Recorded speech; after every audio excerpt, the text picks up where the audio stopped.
यहाँ पे ध्यान दीजिएगा कि मैं कह लूं कि गैस के चार फंक्शन थे, प्रेशर, दाब यानी वॉल्यूम यानी आयतन, टेम्परेचर यानी ताप, आर यानी यूजीसी यूनिवर्सल गैस कांस्टेंट। ये चार फंक्शन थे। मोल, ये आर कहां से आ गया भाई, यूजीसी कहां से आ गया?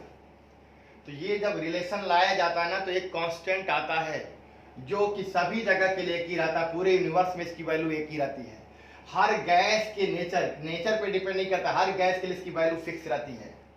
तो ये इसलिए बोला जाता है यूनिवर्सल गैस कांस्टेंट। जी हाँ, तो मुझे अगर यहाँ से मोल निकालना हो तो मोल यानी नंबर ऑफ मोल निकालना हो, मोल की संख्या निकालनी हो, गैस अगर मैटर गैसियस स्टेट में है और मुझे मोल की संख्या अगर निकालनी है तो ये आप ध्यान दीजिए कि ये हो जाएगा पीवी अपान क्या, आर टी। होगा ये कि नहीं होगा? जो इधर आपका राइट साइड में उसको मैंने ट्रांसफर कर दिया लेफ्ट साइड में, तो मल्टीप्लाई था उधर डिवाइड हो गया। अब बता दो यहाँ पे कि मोल की संख्या स्मॉल एन थी, लेकिन ये प्रेशर क्या है, पी क्या है? तो आपको पता है प्रेशर है, जी हाँ दाब है, और वी क्या है जल्दी से बताओ, वी क्या है? वॉल्यूम है किसका, गैस का। हाँ, ये गैस के लिए यूज होगा ये फार्मूला जब मैटर गैसेस स्टेट में होगा।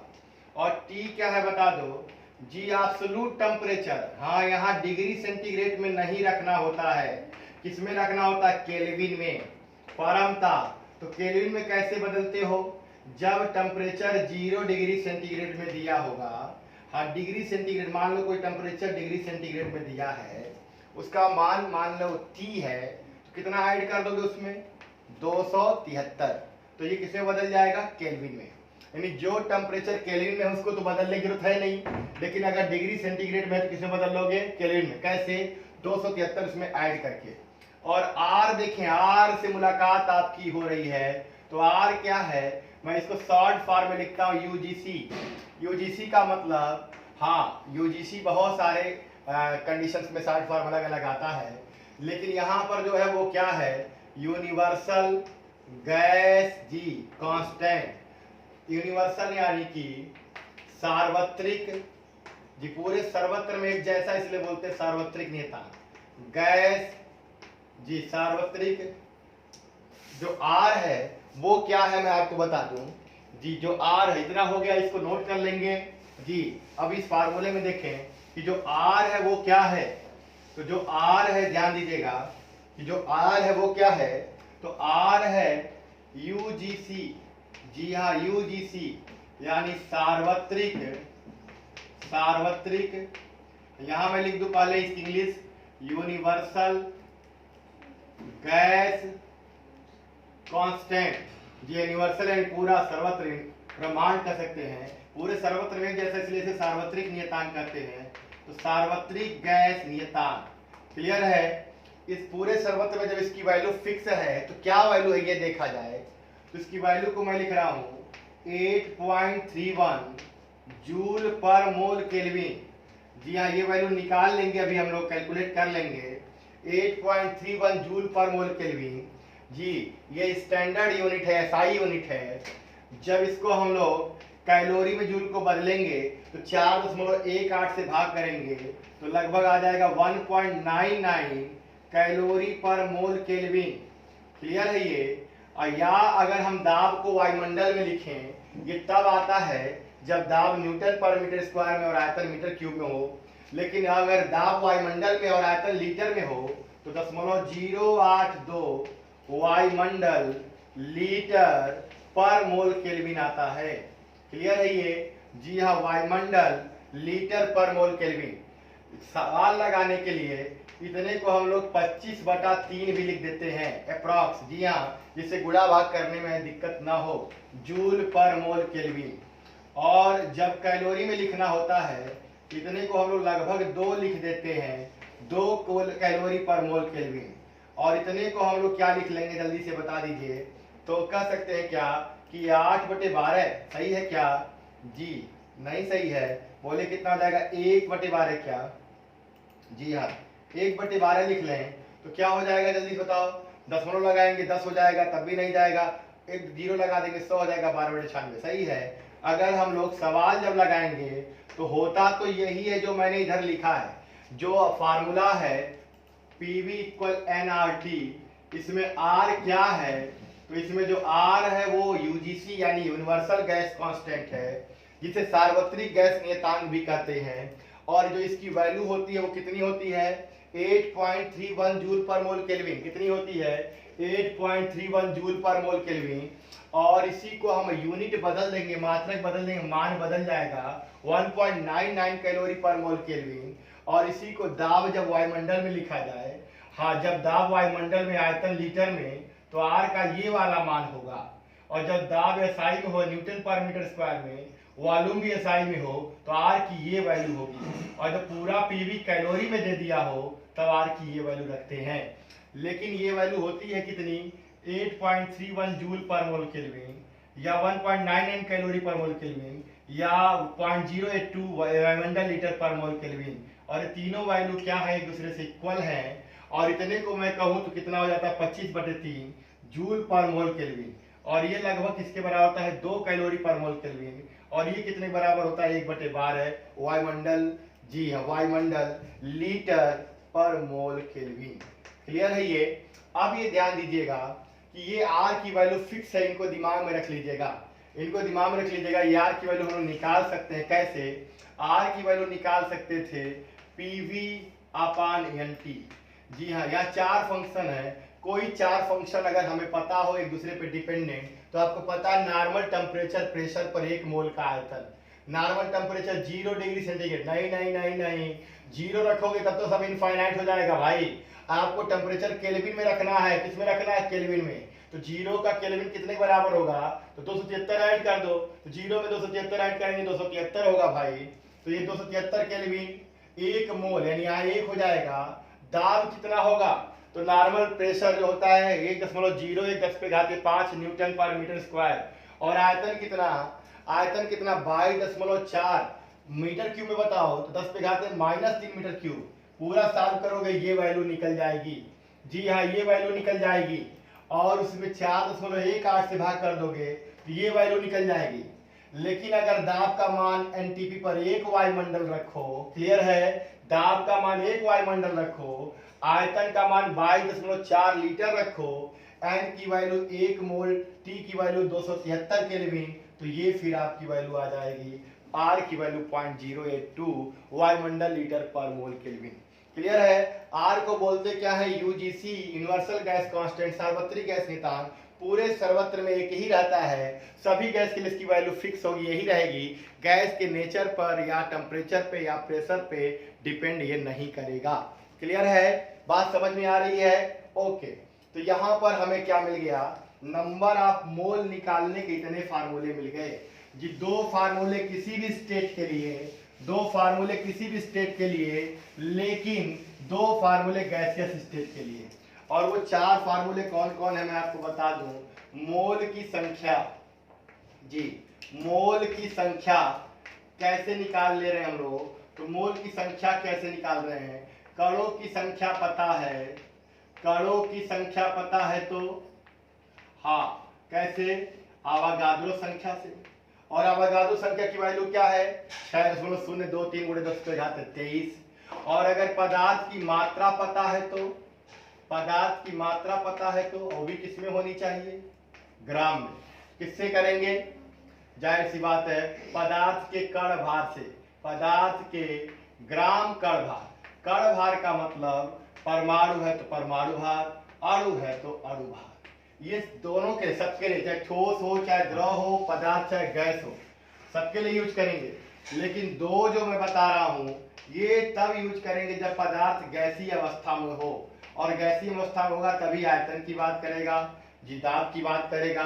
तो वो क्या है मैं आपको बता दूं कि यहाँ पर अगर उसका हाँ क्या पता हो, एनटीपी पर आयतन पता हो, एनटीपी पर आयतन पता हो, तो उसमें किससे भाग करोगे, अगर ये आयतन लीटर में नहीं है तो बदल लोगे, किससे भाग करोगे, 22.4 से। और एक और अभी बताया मैंने संबंध से, गैस का दाब पता हो, मान लो इतना दाब है गैस का, कोई भी दाब हो, कोई भी ताप आयतन हो, ताप हो, लेकिन ताप किस में होना चाहिए, केल्विन में। दाब चाहे जिसमें हो, आयतन चाहे जिसमें हो, उसके हिसाब से आर का मान रखेंगे। अगर दाब आयतन एसआई में तो आर का एसआई मान रखेंगे। दाब वायुमंडल में, आयतन वायु लीटर में, तो आर का वायुमंडल लीटर में 0.082 वायुमंडल लीटर पर मोल केल्विन वाला रखेंगे और ये वैल्यू रखेंगे। तो यहाँ पर माइंड करिए कि इससे आप क्या निकाल लोगे, इससे क्या निकाल लोगे आप, इससे मोल निकालोगे। तो यहाँ पर मोल गैसियस स्टेट, सभी स्टेट के लिए चारों फार्मूला यूज नहीं होगा। हाँ जनरली आप कर सकते हो क्या कि ये दोनों फार्मूला सभी स्टेट के लिए है, लेकिन ये दो फार्मूला तभी यूज होगा जब गैसियस स्टेट में हो मैटर, और वो दे देता है आयतन देगा, इसका मतलब गैसियस स्टेट में आप लगा लेना। क्लियर है ये, क्लियर है इतनी बात। हाँ अब मैं आपको एक चीज और समझा दूं, क्या मोलर वॉल्यूम, मोलर वॉल्यूम क्या होता है ये समझ लीजिए, क्योंकि क्वेश्चन में कभी कभी ऐसे लिख देगा मोलर आयतन। क्या होता है मोलर आयतन, ध्यान दीजिए, मोलर आयतन क्या होता है ये समझिए। मोलर आयतन, तो अगर आप देखो आयतन की बात कर रहा है, इसका मतलब सबस्टांस यानी मैटर किस स्टेट में होगा, गैसियस स्टेट में होगा। और मोलर आयतन माने एक मोल का आयतन, और एक मोल का आयतन फिक्स कब होगा, जब टेम्परेचर भी फिक्स हो और प्रेशर भी फिक्स हो। तो वो कौन सा टेम्परेचर है, कौन सा प्रेशर है, तो वही नॉर्मल वाला है। पहले बता चुका हूं कि एनटीपी पर, जी आपको पता है एनटीपी माने नॉर्मल टेम्परेचर और प्रेशर पर एक मोल का, हाँ यहाँ पर गैस मैं लिख लूं, गैस के, गैसी पदार्थ के एक मोल का आयतन, एक मोल का आयतन मोलर आयतन कहलाता है। मोल का आयतन मोलर आयतन कहलाता है, आयतन मोलर आयतन कहलाता है। क्लियर है ये। तो यहां कह सकते हो क्या कि एनटीपी पर गैस के एक मोल का आयतन मोलर आयतन कहलाता है। और आपको पता है एनटीपी माने normal temperature pressure, normal temperature यानी 0 डिग्री सेंटीग्रेड, केल्विन में कहोगे 273 केल्विन। नॉर्मल प्रेशर यानी एक वायुमंडल, अगर न्यूटन पर मीटर स्क्वायर में बोलोगे तो 1.01 गुणे 10⁵5 न्यूटन पर मीटर स्क्वायर। हाँ अगर आप मिलीमीटर मरकरी की ऊंचाई बात करोगे 760 मिलीमीटर मरकरी की ऊंचाई बराबर दाब, उस ताप दाब पर गैस का एक मोल लो तो एक मोल का जो आयतन होगा वो मोलर आयतन कहलाएगा। और कितना होता है निकाला गया है, इसका मान कितना होता है भाई, तो इसका मोलर, एक मोल का आयतन 22.4 लीटर, वही मोलर आयतन है। इसका आयतन कितना होता है, सबको पता है 22.4 लीटर होता है, या 22,400 मिलीलीटर होता है, या 22.4 10⁻⁻³ मीटर क्यूब होता है। क्लियर है। तो मोलर आयतन भी क्लियर हो गया। जी हाँ, तो अगर मैं कहूं 2 मोल का आयतन कितना होगा एनटीपी पर, 2 गुणे 22/4। 3 मोल का कितना होगा एनटीपी पर, 3 गुणे 22/4। तो मोल निकालना आना चाहिए, क्या आना चाहिए, मोल निकालना। अगर कणों की संख्या दिया है तो अवोगाद्रो संख्या, पदार्थ की मात्रा ग्राम में नहीं है, ग्राम में बदल लो, अगर है तो कोई बात ही नहीं है, ग्राम कणवार से भाग कर दो। एनटीपी पर आयतन है 4 से भाग कर लो। गैस का ताप दाब आयतन दिया है तो आर का मान तो सबको याद होना चाहिए, आप रख लीजिए, क्या निकल जाएगी, मोल की संख्या। क्लियर है। तो इस तरीके से हम लोग क्या निकाल लेंगे, नंबर ऑफ मोल, क्या निकाल लेंगे, नंबर ऑफ मोल निकाल लेंगे, मोल निकालेंगे। स्क्रीनशॉट लेकर नोट्स जरूर कंप्लीट कर लीजिएगा। जी हाँ, अब आगे बढ़ते हैं, आगे बढ़ते हैं जी, नेक्स्ट पॉइंट, नेक्स्ट पॉइंट पर आते हैं, नेक्स्ट पॉइंट पर आते हैं, ध्यान दीजिएगा क्या, हाँ नेक्स्ट पॉइंट पर आते हैं। नेक्स्ट पॉइंट हम लोगों का क्या है, इस पर मैं कुछ क्वेश्चन ले रहा हूँ, छोटा छोटा क्वेश्चन में ले रहा हूँ पहले। हाँ जी, छोटा छोटा क्वेश्चन। हाँ यहाँ ध्यान दीजिएगा, मैं लिख रहा हूँ सोडियम, जी सबको पता है इसका 11 होता है, परमाणु भार 23 होता है। सोडियम 11 23 मैं लिख दे रहा हूँ के 2.3 ग्राम में